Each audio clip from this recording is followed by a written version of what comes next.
Welcome back to the classes on Upanishads. What are Upanishads? And we are trying to see the importance of the Upanishads. A short explanation had been given to what is this Upanishads, what's it consisting of. We have said when we were dealing with Vedas that Upanishads form part of or forming one of the parts of making the Vedas. We have said there are four Vedas, Chatur Vedas, and among each Vedas is consisting of four parts, that is Samhitas, Brahmanas, Aranyakas, and Upanishads. So Upanishads is the philosophical teaching of each Veda. What are they dealing with? So that is the importance that we can see or given to. Upanishads are also called Vedantas, end of Vedas. So Vedas are given a prominent place in the Indian philosophy, and Indian philosophy is based on the authority of Vedas. Those which accept the authority of the Vedas, they are classified as Astika system or Orthodox system. And those which do not accept the authority of Vedas, they are classified as Nastika system, unorthodox or heterodox system. We have seen a few of the schools belonging to each of this category, to the Orthodox system and the heterodox system. Now, regarding the Upanishads, the teaching, the very meaning of the word is that Upanishad, sit nearby and then listen to the teacher or the enlightened one. So that is the very word meaning of that. So it is like the teacher imparting knowledge to the disciples who are sitting at the feet of the teacher, listening to the experiences of the master. So in the Upanishadic teaching, a teacher can teach only when he or she has had an experience of the divine or the truth which a person has found in his or her life. The legacy, what is left behind by the Vedas, or let's say called the Upanishadic teachings, they form part of so many religions. The fundamental aspects which are being taught by the Upanishads, for example, the samsara, karma, dharma, moksha, all these fundamental aspects, these have become part of practically all the Indian religions, including Hinduism, Jainism, Buddhism, and these concepts are part of the cultural makeup of the Indian society. This is particularly interesting in the case of Buddhism, despite the fact that Buddha originally remained indifferent to metaphysical speculations.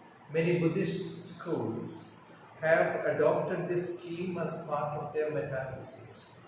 So these are the metaphysical aspect that is dwelt by the various religions. For example, samsara, karma, dharma, moksha. So something beyond the physics we are not able to see, but then they are able to visualize, speculate, understand, reason out, and these are the ways in which or the religion has been really supported by the Upanishad teaching.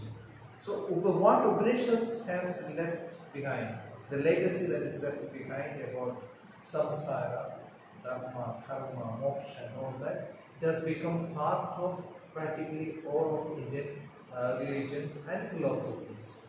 So every philosophy has taken part of these aspects of the samsara, karma, moksha.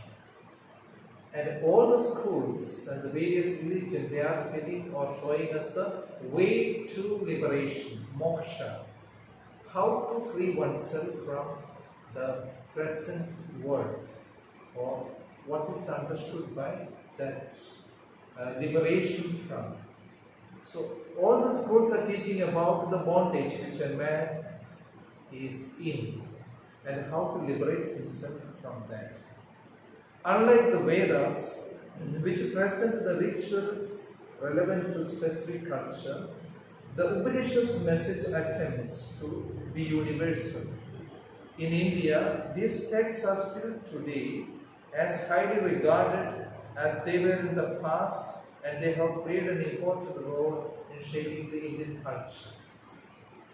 In the Vedas, a lot of things are said about rituals. And rituals are meant for a particular occasion. And a particular ritual is performed precisely fitting to that occasion. Maybe it is the birth of a child, or his adulthood, or that he has become, or married life, death. So different occasions are there to which particular rituals are performed, and that ritual is not performed for any other occasion. So something very specific, and so it is limited to that occasion only.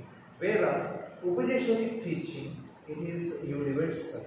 A person can find so much. So it is not particularized to certain occasion, but it has a wider meaning, or it has got a wider application, not just limited to certain occasion or just like the rituals. So what it had been in the past, so even a little more, it has played the important role in shaping the Indian culture. So Indian culture is very much joined together with that of the Upanishadic teaching. Now we may ask another question: what are these Upanishads to Indian philosophy? Has it got any relevance, any importance in the Indian philosophy, the Upanishadic teaching? The Upanishads form the core of Indian philosophy. So Indian philosophy is very much steeped up in the Upanishadic teaching. The core of Indian philosophy, it is in the Upanishadic teachings. They are an amazing collection of writings from original oral transmissions, which have been aptly described by Sri Aurobindo as the supreme work of Indian mind. So who were the people who brought it, or who said it, or taught it? They were people who were enlightened by this Upanishadic teaching. They meditated upon that, and they got an enlightenment. They interpreted, reinterpreted, and they have written commentary on certain Vedanta sutras and all that. So different things have been undertaken in order to explain or explicate what they have understood. So it is said, always something new for each person. So what a person has experienced from this Upanishadic teaching, it could be helpful for another person, but at the same time, a person himself will have to go through or read through and understand, meditate over this teaching, or on the words that are said by the Upanishadic teaching. Only then it becomes something very, very personal. And therefore, Sri Aurobindo has said that what are these Upanishads? They are the supreme work of Indian mind. The supreme work of Indian mind. The flash of thought, the depth of grasping about what is unheard, what is something beyond your the phenomenal world, and such things they have kind of grasped. So about the infinity, about the absolute, and all that, that's very ordinary ways of speaking, not easy to understand. But here, the Indian minds, the supreme work of Indian mind, they could dwell so much on that. It is here that we find all the fundamental teachings that are central to Hinduism. In the Upanishadic teaching, we find all the fundamental teachings that are central to Hinduism.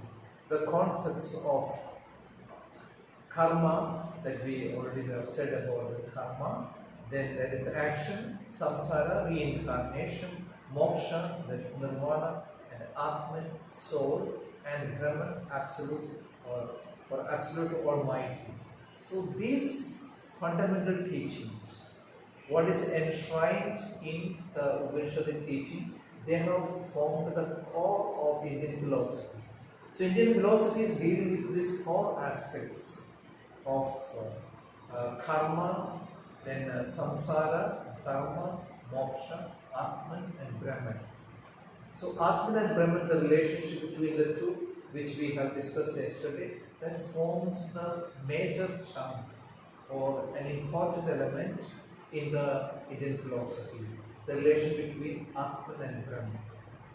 So they also set forth the prime Vedic doctrines of self-realization, yoga and meditation.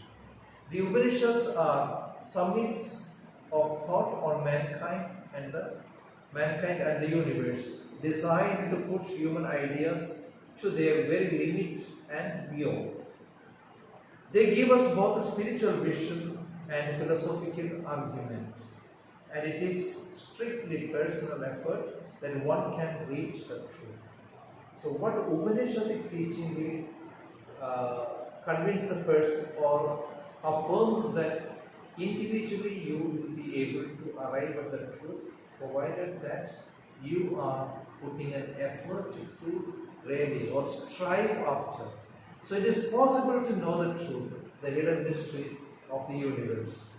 So what the Upanishads are the summits of thoughts on mankind and the universe. So it is a comprehensive knowledge of the entire universe, designed to push human ideas in their very limit and beyond.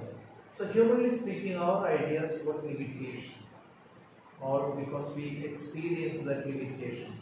But Upanishadic teaching is a way that is showing us that we can still push ahead, that is limit and beyond that. So it is speculation. So there is no dearth of that, or there is no limit for that, the speculation or the reasoning out and the clear grasp of the infinity or the absolute. So these are the aspects which are in the teachings of the Upanishad, and they form the very core of Indian philosophy. Meaning of Upanishads, which we have already seen, the very word means Upanishad, sit nearby or down. Sit down nearby and listen. And you sit down not just for the fun of it, but you are sitting at the feet of the Master who has had an experience of the Absolute, who has had spent so much of his time in meditation and gaining so much of equanimity and control of his mind and senses, and who is able to impart knowledge to you. The reason why they are sought after, or there are so many people around them, is because they have recognized something very unique or special in the Master, and they want to also attain that. And that's how the teacher will enlighten the students regarding the way of approach and how to gain that self-knowledge. The different meanings are given to the word, that is Upanishad, one which could be also. Some other possible meanings of the compound word Upanishads are placing side by side, that is equivalence or correlation, that is also called the Upanishad, or near approach, the absolute being, secret wisdom, or even sitting near the enlightened. So different meanings are given to the word Upanishad. So what actually it is the teachings of the Master, and the pupils are sitting around him below. Master would usually seated on an elevated platform, and the Shishyas and all the disciples, they will be sitting a lower step, not equal but will be much lower. So the imparting of the knowledge is shown that way. So that is the Upanishadic teaching. And what are they containing? Containing the core aspects of karma, dharma, samsara, moksha, Atman and Brahman. So all these aspects are there being dealt with. the time of composition of Upanishads. Now, if Upanishads teachings, which is as ancient as that of the Vedas, or they are forming the path of the Vedas, and when, at what time is the perhaps the composition of things? So when did they originate and at what time? Historians and Indologists have put up a date of composition of Upanishads from around 800 to 400 BC. Though many of these versions may have been written much later. In fact, they were written over a very long period of time and do not present a coherent body of information or a particular system of belief. However, there is a commonality of thought and approach. So what you can find in the Upanishadic teaching, it is not a systematized knowledge, as you should know that it was not written by a single-handed person or only a priestly class. So it could be the contribution of many persons, not necessarily be in the priestly class, could be any other person who sat and thought about it, and dawning of knowledge or idea or wisdom that has happened to many. And their contribution could be also considered as the Upanishadic teaching. And therefore it is not prerogative of only a few. Many could be joining hands in that. We have earlier stated already, although we have some more than 200 Upanishads which have been handed down to us, only 13 have been identified as presenting the core teachings. So not all the 200 are going to be very important here, although we have the legacy or we have the tradition of being given, that is so many of the Upanishad. But only 13 of them find the core teaching of the Upanishads. They are Chandogya Upanishad, Kena Upanishad, Aitreya Upanishad, Kaushita Upanishad, Mandukya Upanishad, and Maitreya Upanishads. One of the oldest and longest of the Upanishads, the Brihadaranyaka Upanishad, says. So one of the oldest and longest Upanishad, Brihadaranyaka Upanishad, says. That is, what is the teaching or what are we looking into in the Upanishads? That is, from unreal lead me to the real. Then from darkness to light. From death lead me to immortality. Often we sing that slogan, Asatoma Satkamaya, Tamasoma Jyotirgamaya, Mrityoma Amritam Gamaya. So that is the aspect which we are looking into, the teachings of Upanishad. Lead me from unreal to the real, from darkness to light, from death to immortality. So that is the wish, the prayer of every enlightened person. Lead me from unreal to the real, from darkness to light, and from death to immortality. The very center, the crux of the Upanishad is that this can be achieved by meditating with the awareness that one's soul, that is Atman, is one with all things, and that one is Brahman, which becomes the all. So here showing that there is some relation between Atman and Brahman. So that becomes the crux of the teaching. The crux of the Upanishad is that this can be achieved by meditating with the awareness of one's soul, that is Atman, is one with all things, that is, and that one is the Brahman. So we become part of that. That is the,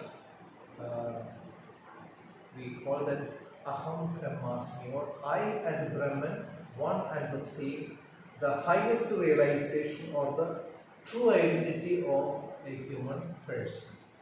That is going to be. So till you are able to visualize, understand and see that, then you are not set to be free from the world of samsara.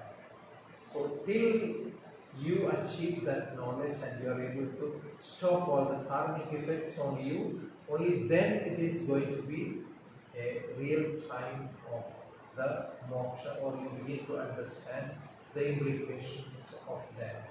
So that is with regard to the core teaching of the Upanishads.